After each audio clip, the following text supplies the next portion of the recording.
You're watching MMA Odds Break. I'm Frank Trigg. This week we have Kuhn on the other side of the camera. He's coming out with. I just thought this book was already out. Like I kind of thought this is already going on. This type of research, but you're the first one to actually do it. He's coming out with Fightnomics, which basically goes deeper into the tail of the tape that we all see before fights start. Like I said, I thought it was kind of already going into it, and as I was reading part of your excerpts from the book, it's stuff that I automatically think about because as an analysis for MMA fights and for a color commentary, I look at the weigh-ins, I see the differences in size. I know one guy walks in at 170, but the next night he's weighing in at 200, like Johnny Hendricks. Guys like GSP walk in at 170, and then he fights at 185. But it looks like, stature-wise, that GSP is much bigger, but he's not as thick or as wide. Really, at the end of the day, what does that matter to the athletes or to the fans? Like, how does this all help the fans get a better understanding of the sport? Well, we've been looking at the tail of the tape forever. I mean, for a long time in boxing, and we've inherited the same variables in MMA. And whether or not that's the right way to do it is a different debate. But we don't even understand the context of those numbers. What is the reach advantage? Is it real? How much is a significant advantage? How does it play out in terms of fight metrics? And then what's a height differential worth? What's age differential worth? What numbers should we be looking at? Which ones are more important than others? Which ones are misleading us? So each one of those was its own hypothesis-driven data experiment. And I threw in, obviously, stance. The southpaw advantage is another one we talk about. But no one had a number for this. When I went around looking, saying, well, is it better to be left-handed or really long? No one knew. No one knew which one trumps the other, how important they really were. Was it, okay, you walk in the ring, you got a 50% chance to win. How does that change if you have a reach advantage? Is it a 10-point swing, a 20-point swing? No one had ever actually done the experiment until now. So for the first time, we have an overwhelmingly large database to mine, and that's just at the macro level. And what I've done in the book is the tail of the tape is an interesting experiment in its own right, but then understanding the southpaw advantage, for example, does that mean fighters are more accurate? Do they have more knockdown power? Is their defense better? Is it a pace issue? How does it actually play out in the fight, round by round, fighter by fighter? That's what I was able to get into. Well, let's take the left-handed stance for a moment, because I'm left-handed. When I fought, I was a left-handed fighter, but I was a right-handed wrestler. Most wrestlers stand with their dominant hand in front, which makes them right leg led, right hand in front, which puts them in an unorthodox boxing stance. Mm-hmm. Matt Hughes, classic example. When he was going to box, he'd switch his feet and go right-handed. When he was going to wrestle, he'd switch his feet and go left-handed. So that was his tell. You knew that he was getting ready to shoot because of the way he was standing, or getting ready to punch you by the way he was standing. And he didn't have much power in his striking because he had to keep switching his feet and he'd stand square. So as a left-handed guy and a right-handed wrestler, for me, it was a distinct advantage because I was a left-handed fighter as a boxing standpoint, but I also wrestled from the same stance. So I didn't have to switch my feet. I could shoot or I could punch from both sides. But I was never taught how to be a left-handed fighter until much later in my career. So even being left-handed, is it really an advantage or disadvantage, or what's that point swing? Does it really count? Because I've had guys that were much better right-handed boxers than I was a left-handed boxer, but I crushed them in a stand-up because they didn't use their reach. And I just was a wrestler and got inside and just used my hands. So does it really, there's so many different factors that could equate. Can you really get that in-depth in the book and really break it down that deep? Yeah, so I was interested in the southpaw advantage was one that I did not actually expect to find to be real. I'll be honest. I just thought it was an old myth. Why would a left-handed person truly have an advantage in something like a combat sport Because we're where there's better. all these different? Yeah, so I did not expect to see it, and then I did, and then I ran the numbers and I convinced myself, wow, that there is something going on here. So just isolating fights where people have the same reach, they're the same age because age differentials also influence fight outcomes. Mm-hmm. When there's a lefty versus a righty, the lefty wins 57% of the time. The orthodox guy wins 43% of the time. That is a significant swing, and it's actually larger than most reach differentials, actually. So right off the bat, I thought, okay, there's something going on here. I looked at rosters. Rosters have a disproportionately high rate of left-handed fighters on the roster, and that's across weight classes.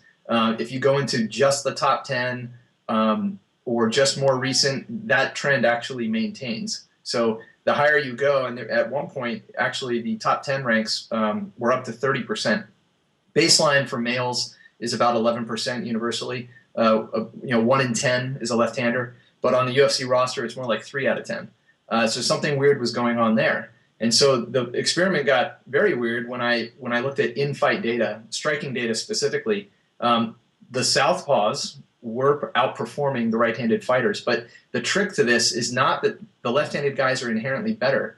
It's simply that right-handed guys perform worse when they face left-handers. That's the key to this advantage. It's not really a southpaw advantage.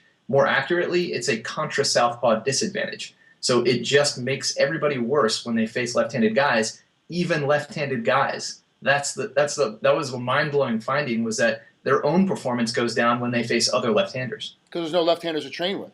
There's usually Exactly. every gym you've only got 1 in 10. That's the national average in the gym. So there's really no left-handed guy you can train with, especially if you're trying to mimic somebody else's style. That left-hander, you have to mimic somebody else's style that's not familiar with as far as shooting and grappling or whatever.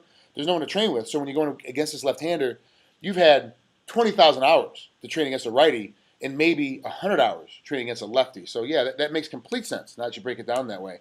And there is academic papers on this. It's called a frequency-dependent selection. So basically, the rarity of the left-hander makes everybody else, it gives them an advantage because everybody else is not used to facing them. And so we see it in baseball. We see it in direct competition sports. We don't see it in individual sports like golf. There isn't anything special about being left-handed. It's just when you compete in a sport where you face other people. What about, like, it's almost like you're comparing, there's so many left-handed first basemen, but that just makes sense because the right hand needs to be in towards the infield so that the right hand can reach out further. It's easier to catch on the right. If you're a right-handed first baseman, it's going to be a lot more difficult for you to play first base. So you have a lot of these guys that are left-handed that are playing first base, and so you look at you microcast and go, look, it's first base in baseball. Well, it's like 6 out of 10 are left-handed. Well, yeah, of course, because that's the position. Is boxing almost the same way, and fighting, MMA fighting almost the same way, where because the left-hander has an advantage because the other guys perform so poorly, more left-handers tend to jump in and get higher up the rank and get higher up the system because not so much that they're better than everybody else, but the fact that everybody else does so much worse against them? Yeah, it's probably a selection effect. So these guys tend to be a little bit better, and it's that small edge. I mean, we're talking about an extremely high competitive level here. Any small difference could be the difference between getting knocked out or submitted or whatever. Amazingly, the southpaw advantage actually does work on the ground. These guys have more successful takedowns. They're more likely to pass guard. Just everything about them is different than what you've trained for, and therefore your defense just goes down. And so, yeah, it's probably a number of things. These guys get a small edge in practice. They end up performing better. Then they stick in the sport longer, and they make the roster when other people don't. So, yeah, it just compounds itself over time. All right, Reed, when does the book come out? Is it come out already, or is it coming out pretty soon? Yeah, it's on Kindle right now, and basically we're waiting for the prints to show up at Amazon. They've been printed. We got to wait for 4 tons worth of paper to show up all over the country at these different fulfillment centers. So that's going to happen sometime around first couple days of next week, which means right before Christmas. It'll be for sale on Amazon around Christmas. I don't have the exact date yet, but hopefully by the time this comes out and by the time people are getting ready for UFC 168, it's out there. And we're hoping to share a lot of very interesting tests with everyone. Do you have a copy of the book with you right now that you can take a look at? Yeah. Yep. So here's what it looks like. Okay. And anybody who's followed my website has seen me post some images. It's actually one fun thing about social media is that I got feedback on the cover as I was going through the process of creating the book cover.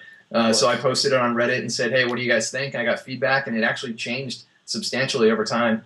So here's what we ended up with. We're very happy with it. And we're gonna run the test on octagon jitters, ring rust, all that stuff.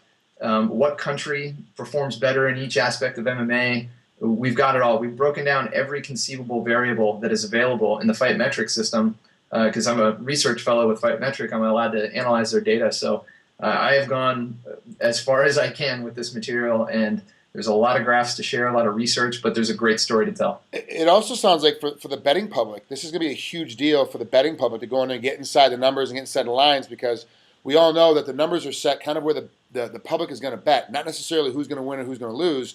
The bookies are going, hey, look, this is where the public's going to bet. The public's going to bet, so we're going to go ahead and set the line at this level. But if you have your book, you're able to go in and go, okay, well, this guy's a left-hander. He's 41 years old. He hasn't fought in 2 years. He's got a lot of ring rust. He has got a lot of injuries. We can go through and take a look at the whole number and go, oh, well, this is actually, as him as the dog, is a huge deal. So this is a very important book, not only for, but then you look at it for betting, but then you look at it for the athlete getting ready to compete against the guy. You can take your book and look at it and go, hey, this not only am I facing this guy's 50-50 walking in, but now all of a sudden I realize in these areas this is what's going to happen. I can actually game plan better by having a little better, deeper insight into fight metrics. So, yeah, both of those are actually true. So one, there's a whole chapter in the book betting, analyzing betting lines historically, and historically betting lines are accurate. There's a little margin built in, obviously, but you can make them inaccurate if you look at only certain fights with a certain lens. And so I describe why that happens, because you're right. It's a market price. It's like a floating stock price. It's what the market believes the probability of victory is for each fighter. It's not necessarily what the actual probability is. They're generally accurate, but I have found certain scenarios, and I do write about it, when they're not. And in terms of data for fighters, it's true. Again, I mean, I've consulted to UFC champions. I've consulted to a variety of fighters in the UFC, and before that, Strikeforce. And so I'm providing scouting material that can help identify someone who is above average in their stand-up striking but below average in pace. Okay, that means they're an accurate counter striker. I can put numbers to that. I can tell you exactly where you're above average, below average, what the risks and rewards are, and coaches do use that information to game plan. Wow, that's great. That's Reed Kuhn. He's got a book coming out, Fightnomics, coming out here next week. It's on Kindle right now. You can get it at Amazon.com here, coming up pretty quick. I suggest you get a hold of it. I've actually been pleading and begging and stealing from him to send me a hard copy of it so I can get into it, because I am a betting man, and I also run a couple of trading camps for a couple of different fighters, and I do believe this will be a huge help as we get ready to be prepared for these guys to get ready to compete. Well, Reed, thanks for coming out here at MMA Oddsbreaker. Good luck with the book. Hopefully it's a bestseller. We'll talk to you soon. Thank you very much.